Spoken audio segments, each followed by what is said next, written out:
E sempre, né, Wallace, é importante deixar claro que para novos acordos as pessoas têm que trazer novas informações, né? Não adianta falar aquilo que já se sabe.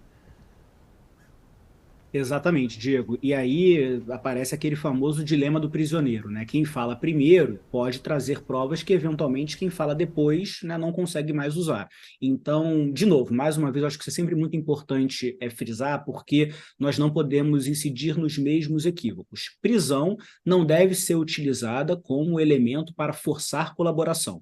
Prisão ela é devida quando nós estamos diante de uma pessoa que, de fato, está obstruindo provas, obstruindo investigações ou causando um risco imediato. Porém, diante desse cenário que nós temos agora, em que uma pessoa delatou, uma pessoa, como disse o Sakamoto, que tem acesso, pelo menos em tese, pode ter acesso a documentos, informações muito relevantes, isso torna a situação de outras pessoas que são acusadas do mesmo crime muito pior. Tem que trazer novas provas, tem que indicar, não serve só falar, não vale só delatar, dizer, tem que trazer novas provas, novos elementos que configurem a responsabilidade de um chefe, né, dessa quadrilha, dessa organização criminosa. Então fica mais difícil para outros acusados, mas também isso pode eventualmente gerar algum reforço também em termos de prova, esses acusados trazerem novos elementos que talvez não fossem conhecidos se a primeira delação não tivesse sido, se o acordo, né, não tivesse sido celebrado e homologado.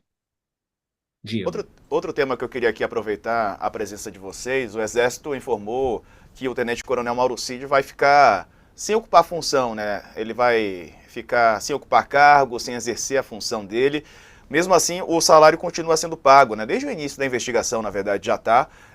Ele recebe ali o equivalente a R$ 27.000 por mês. Esse é o salário bruto, segundo o portal da Transparência. Queria te ouvir primeiro sobre isso, Sakamoto, sobre essa condição, não é, do Mauro Cid afastado. Tem toda uma questão ali de imagem também das Forças Armadas, né, em que alguns militares que estão implicados acabam né, piorando ainda mais a imagem das Forças Armadas, que acabaram ficando muito atreladas ali ao governo Bolsonaro.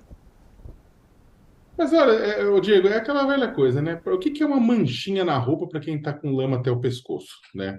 Então, o Exército, né? Ele quis afastar, quis mostrar que não é o Exército como instituição, não são as Forças Armadas como instituições que acabaram ajudando o Bolsonaro nos seus processos golpistas, o que não é verdade.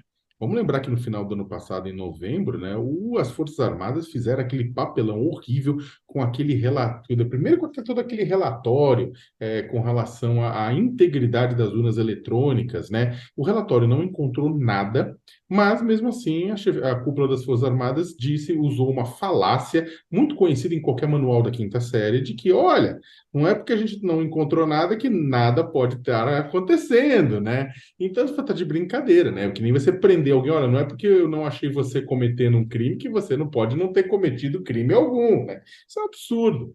É um absurdo completo. É um absurdo que as Forças Armadas navegaram em cima. As Forças Armadas entraram de cabeça no governo. Pelo menos uma parte das Forças Armadas, deixar bem claro, teve gente que manteve a altivez, entrou de cabeça no governo Jair Bolsonaro, foi cúpula do governo Bolsonaro, levou passamoleque do governo Bolsonaro e foi substituído. Tem muito militar, depois que entrou de cabeça, inclusive, fez vistas grossas com os acampamentos golpistas na frente de equipamentos do Exército.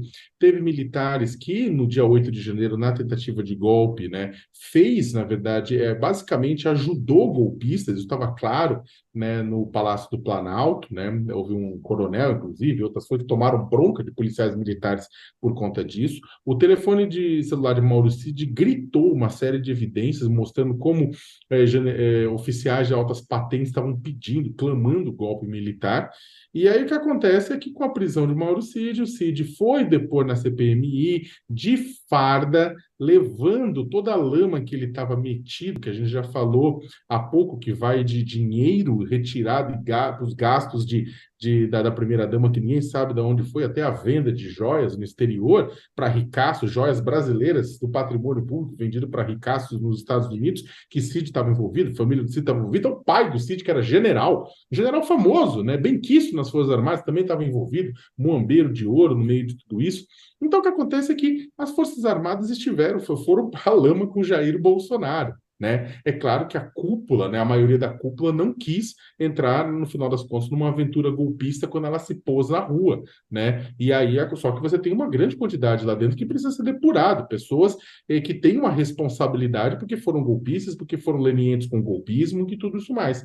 E o que acontece é que neste momento em que as Forças Armadas poderiam começar o processo de depuração, inclusive para o Mauro Cid, eles usam a justificativa de que, olha, ele ainda não foi condenado, por isso ele está recebendo os vencimentos. Ora, um Tribunal de Justiça Militar poderia muito bem resolver essa questão, né? Mauro Cid, enquanto estiver pendurado e financiado por nós, porque quem está pagando não é o exército, quem está pagando é o contribuinte brasileiro, que não tem dinheiro sobrando, né? Enquanto a gente continuar pagando o salário dele, que ao fazer a delação, ao topar fazer a delação, ele se coloca claramente como criminoso confesso, né? E vai buscar ajuda da polícia, né? Um beneplácito da polícia e da justiça para reduzir a pena ou eliminar a pena, mas ele se coloca como um criminoso confesso. E ele jura que vai continuar recebendo, né, o soldo dele. Eu acho que isso é meio um tapa na cara do contribuinte e um tapa na cara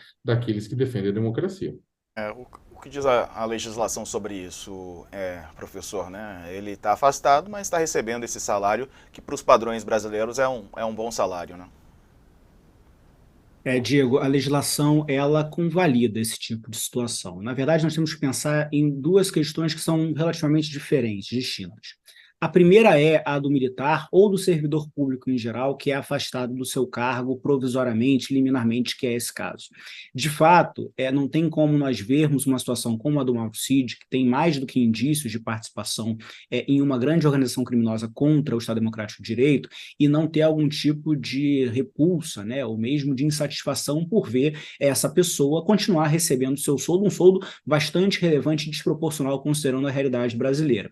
Mas, em um sentido mais amplo, a manutenção do vínculo de um servidor público qualquer que seja ele, e a manutenção do seu salário ao longo do tempo, até que sobrevenha, seja a sua exoneração administrativa, seja uma decisão judicial transitada em julgado, isso também é o que assegura para aqueles bons servidores públicos, não é o caso de que estamos tratando aqui, mas assegura para os bons servidores públicos que eles vão poder exercer com independência sua atividade sem sofrer necessariamente com impactos ou repercussões políticas porque discordou do governante da vez. Nós vimos isso em relação ao governo Bolsonaro, os servidores da FUNAI, servidores de instituições que resistiram bastante às investidas autoritárias. Mas a gente está, de fato, diante de um problema. Quando a gente pensa no campo militar, do direito militar, esse problema se multiplica, porque aí nós estamos falando de uma casta do serviço público que possui, e o Mauro Cid possui também, uma série de privilégios que não são compatíveis nem com o restante do serviço público, nem com a sociedade brasileira em geral. Basta a gente pensar que se o Mauro Cid for expulso da corporação pela prática de algum crime, né, pela responsabilização criminal, ele é considerado, em termos militares, como do ponto de vista da vida, né, como se ele fosse um morto ficto.